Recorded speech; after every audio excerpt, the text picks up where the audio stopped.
listeners, to the BizBlend podcast with your host Sana, where business meets bold ideas and hustle meets heart, and leadership transforms into legacy.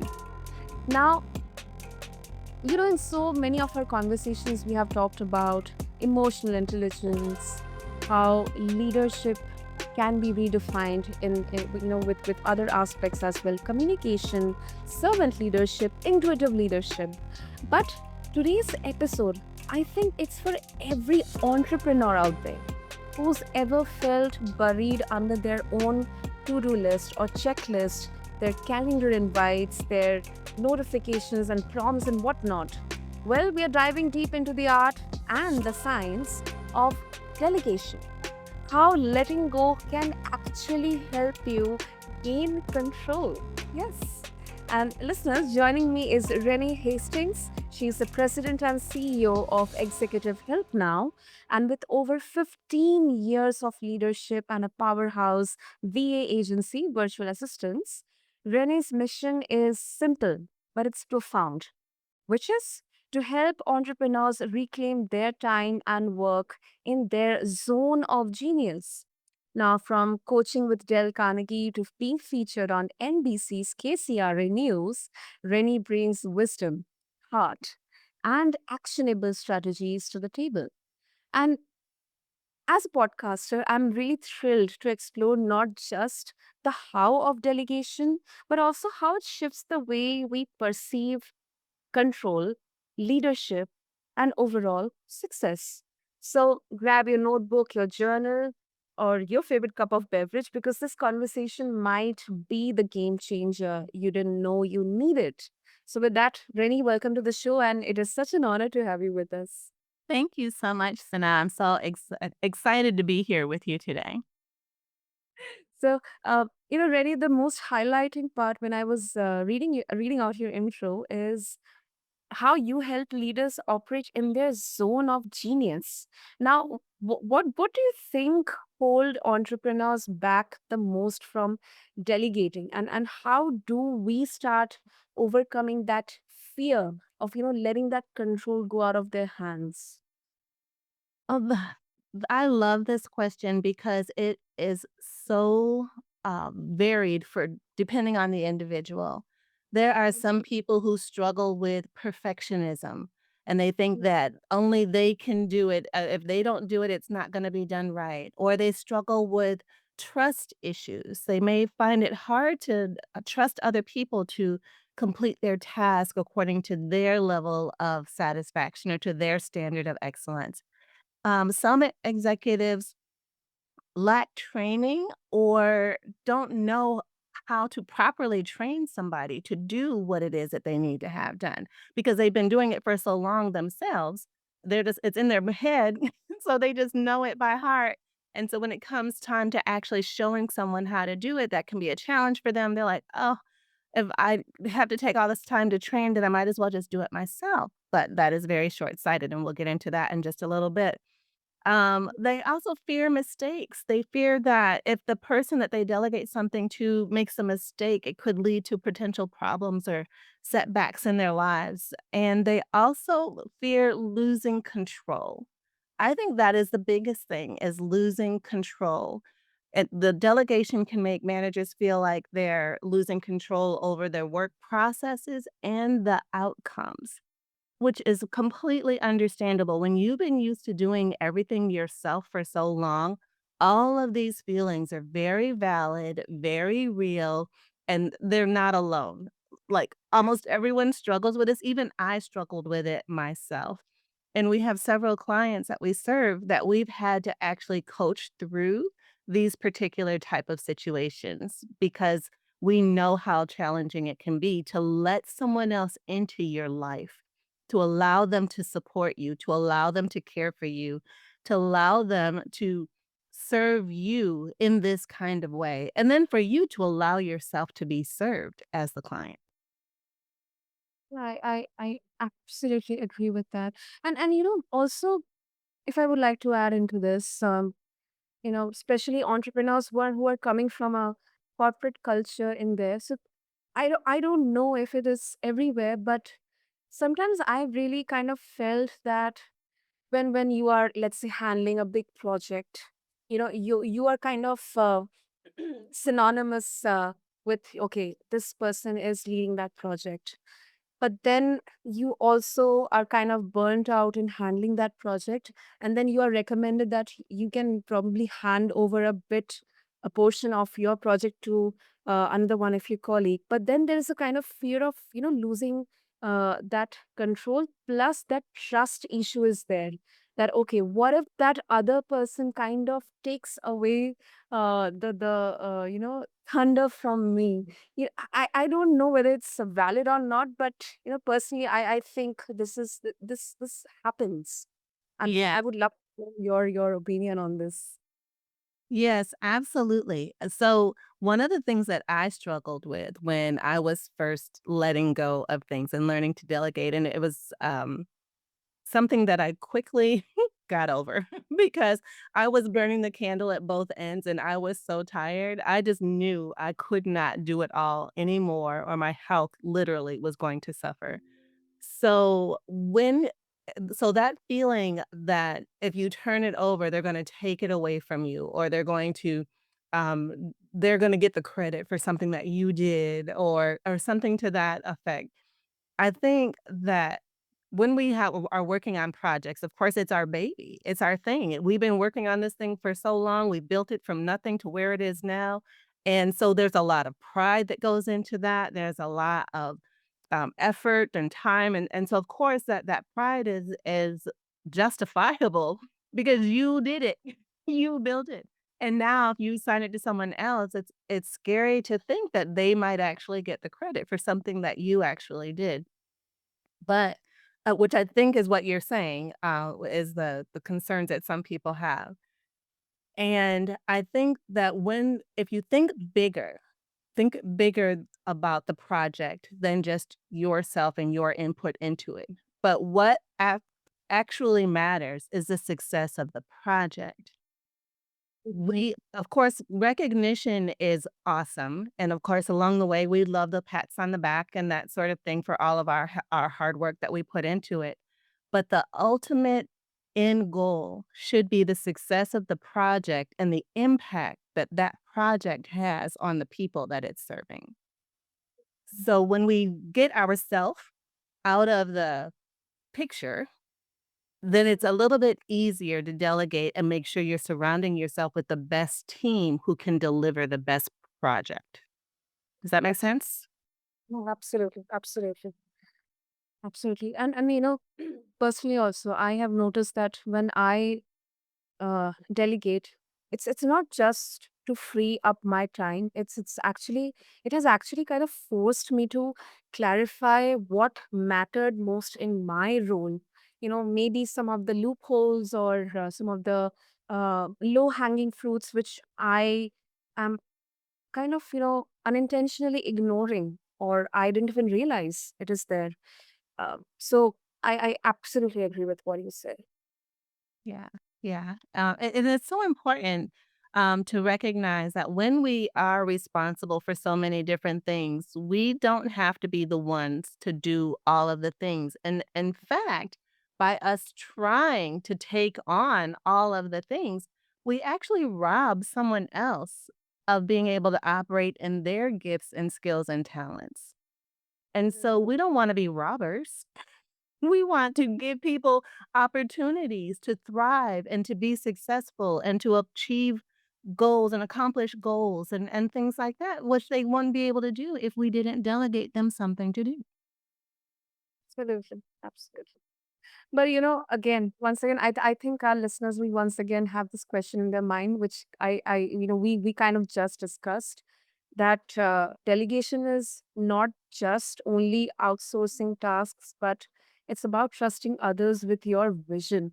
And especially in the current scenario, I think it has become much more relevant to be addressed upon. So, how does effective delegation actually reshape an entrepreneur's relationship with the control and leadership? So, I'm sorry. Can you repeat the question? Yeah, I'll repeat it for you. So, how does effective delegation actually reshape an entrepreneur's relationship with control and leadership, especially with their team members and the people they are handing over the tasks to? Yes. Oh, I love this question. Thank you for repeating it for me. So, when a, an executive or a project manager releases control of the all the different things that need to get done, not only do they free themselves up, to make space and time to do the things that are more important, but it also gives them an opportunity to stretch themselves out of their comfort zone into a new space that helps them to continue to grow personally and professionally. So, one of the things that delegation does is reveal who you are inside and what matters most to you. And once those things that are inside that you may not have even known was in there until it came time for you to delegate something. And then you realize you're having all these feelings and these emotions, and you're like, "What? Where is all of this coming from? Why am I feeling so afraid? Why am I feeling so anxious about letting go of this particular thing?" And it helps us do some self-reflection and introspection to figure out where that is coming from. And once that has been revealed, we can deal with it. Once that's been you get to the root of that issue, you can deal with it, and it makes you a wiser, more confident leader because you're no longer afraid to delegate because you've dealt with that issue that was within yourself. Exactly. Yep, that makes sense. That makes sense, Rennie. Okay, now this is really interesting. So your agency, it supports everything. I mean, like admin work to podcast production also. That is Yeah. something I absolutely love. So what's one task entrepreneurs resist delegating? I mean, you must have observed, from your experiences, but you think they really should let go of sooner, but they're not doing that right now. So, some of the things that they should let go of in order to get better time management and to allow people to be the expert in doing their thing, and allow themselves to scale. Because remember, you can't do everything yourself. You're just one person. And if you want to scale, or if you, as a business owner, or you want your project to really take off, you have to surround yourself with a team of people, and that will allow you more ability for strategic focus and more work-life balance, and is also empowering and increases the development of your team and yourself. So some of the first things that you can let go of are those things that are taking you away from income generating activities. So that looks like maybe email management, calendar management, trying to get a meeting with a person who's so busy that it takes 15 different emails back and forth to try to find a good time for you guys to meet. You don't have time for that. Those are things that can be delegated to your assistant. Travel arrangements. Should an executive who's being paid lots and lots of money be spending their time on Expedia or some travel website trying to find good deals for a flight? No, they should not. They should be doing the things that they are paid to do and that they are trained for and that bring the most value to the business. That's not where they need to be spending their time doing those things. Expense reports. When you come back from a trip, should you be the one putting all those expense reports, those receipts together to submit to your bookkeeper, or accountant, or whatever? No, forward those things to your assistant and say, "Hey, this is the Uber from the airport to the hotel. Do the thing. Would you work your magic and get it where it's supposed to be?" Those are the kinds of things that you can delegate immediately. Take those things off your plate so that you can spend that valuable time doing the things that add value and dollars to your bottom line. That is that I think there's no argument to this. There's no argument to this. Um, Also, let's talk about the impact, Rennie. So, if you can share any particular case study or a success story where you have seen of an entrepreneur's life or business transforming because they embraced delegation, probably through hiring VAs or you know identifying the unique skills of their team members and delegating tasks accordingly. Yes. So we have several case studies or impact statements on our website, as well as, just the ones that stand out to me. We have a client named Katie, and Katie is the owner of a software company that works with senior living communities. And she was a solopreneur for the longest time, doing all the marketing, all the payroll, managing the team, having all the project team meetings, checking the status of all the projects and all the HR related issues. She was wearing all the hats. And we had our paths had crossed several years ago, and then when I started, promoting the business, I sent a message out to all of my friends, and I was like, "Hey, I'm here, and if let me know if I can help you." And Katie said, "Well, maybe you might be able to help me." She said, "Because it takes me forever to do payroll because my team doesn't send in their, timesheets when they're supposed to, and then when they don't do that, then it backs me up. And then I have to calculate them into this spreadsheet to see how much money the contract has left in it against their timesheets. All these different things that she was doing. It was very manual, this process. And she said, if you could just take this off my plate, that would really help me a lot. So we took that over from her and we took, followed up with her team for their timesheets so that we got them in time to put them into the spreadsheets that she had created, and then when we gave it to her, she was able to just push one button in order to run payroll. And when she was able to do that and she realized the relief that she had gained from not having to do all the in the business work and just push a button to run payroll, it literally brought her to tears. And she said, "I cannot believe I have been doing everything by myself for so long, and I didn't have to." And so I said, "Katie, I'm so excited that we have partnered and we can take these things off your plate for you." And then eventually we ended up streamlining that process, automating a lot of the timekeeping system and the report running and that sort of thing. And it now is a smooth running, well oiled machine to get payroll processed. That is so liberative, so liberating. Especially, when you mentioned that, like she was so emotional and she was in tears, realizing that all the time she was kind of putting her energy into something which could have been done by someone else. Um, I mean that is really liberating. Yes, I absolutely. get that feeling.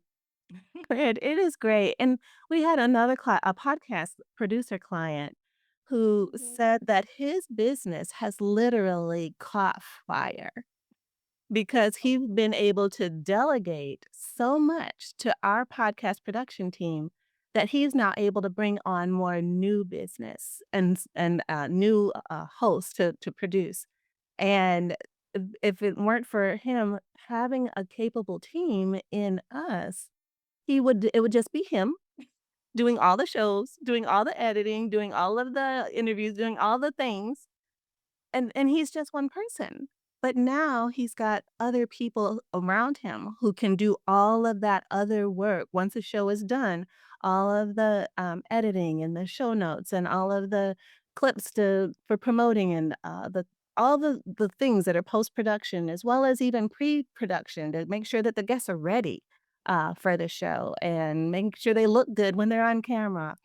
He All of those things are things that we were able to take off of his plate so that he could just focus on being his best engineer self to produce a great show for his host. Oh, Well, very that's awesome. Ah, great. Okay. So before we wrap up, Rennie, if our listeners they would like to connect with you and explore more about executive health now and connect with you as well personally to share their views and comments on this, what's the best way to do that? Well, we're on all the socials. So on Instagram, Facebook, LinkedIn, YouTube. I also have a show on YouTube where people can get an idea of what a show looks like that we produce, and we're offering that as a service to our clients. So we're on all the socials at Executive Help Now. If someone is questioning whether or not they're ready for a VA, because some people think, well, I'm just a solopreneur and maybe I'm not ready for a VA and they have questions, they can text the letters VA now to 1-866-943-3591 and get a freebie, or we can also drop the link to it in the show notes, where they can find out or ask themselves a certain set of questions to determine whether or not they're ready for a VA and then what a virtual assistant can do for them. We have that as well. So there's so much that a virtual assistant can do. It's not just straight administrative or social media or podcasts. There's so many other things that a virtual assistant can take off of your plate. So definitely reach out to us on all the socials. Our website, of course, is executivehelpnow.org. We're reachable through that as well. And I look forward to meeting all of your audience members who have questions or curious or ready to get started with their own VA. Lovely, lovely. I will make sure to have all the links in the show notes in there. And Renee, thank you so much for this empowering and liberating conversation. I think not only we have explored tools, but we kind of have been given a new perspective, fresh perspective to think about leadership and delegation. So thank you so much. Yes, my pleasure. Thank you. It's been great. To all the entrepreneurs or the solopreneurs tuning in out there, maybe this is the time to ask yourself, what's one task that I can delegate today? And also, what I feel, and it's not just a generic statement, but what I realize, letting go isn't a weakness; it is wisdom. So don't forget to check out the show notes to connect with Rennie and explore Executive Health Now for more resources. And as always, thank you to all of you for tuning into the BizBlend and help us blend big ideas with purpose here. Thank you so much.